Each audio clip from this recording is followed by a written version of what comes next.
بسم اللہ الرحمن الرحیم۔ پچھلے کچھ عرصے سے وطن عزیز میں بہت سے مافیاز نے جڑ پکڑی ہے۔ کچھ تو ننھے منے پودے ہیں اور کچھ تناور درخت بن کر پھل دینا شروع ہو چکے ہیں۔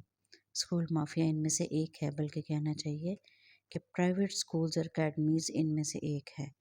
میں تدریس کے شعبے سے وابستہ رہی ہوں، اس لیے بہت اچھے سے ان اسکولز کے حالات جانتی ہوں۔ معصوم والدین کو کس طرح بیوقوف بنایا جاتا ہے، آپ کی سوچ بھی نہیں ہوگی۔ ہر چیز پر والدین کی جیبیں خالی کروائی جاتی ہیں اور ایسا علم دیا جاتا ہے کہ بیان سے باہر ہے۔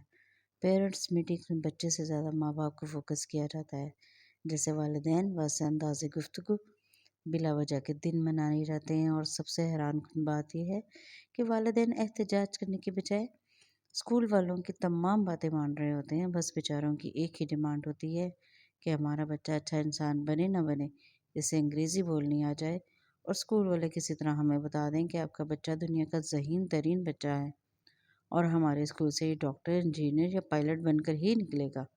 یقین مانیے مجھے بعض اوقات والدین پر ترس آتا تھا۔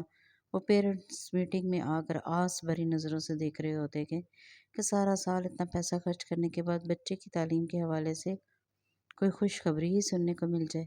میری تمام والدین سے گزارش بلکہ ہاتھ جوڑ کر التجا ہے کہ اپنے بچوں کے ماں باپ بنیں، نعوذ باللہ من ذالک ان کا خدا بن کر ان کی قسمت اپنے ہاتھوں سے لکھنے کی کوشش مت کریں۔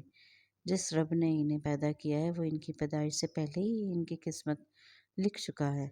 آپ کی دعائیں اولاد کے نصیبوں کی رکاوٹیں ضرور دور کر دیں گی۔ آپ کی تربیت انہیں اچھا انسان بنائے گی۔ آپ اولاد کی تربیت کریں، انہیں دین کے راستے پہ چلائیں، کیونکہ روز محشر والدین سے اسی بات کا جواب طلب کیا جائے گا۔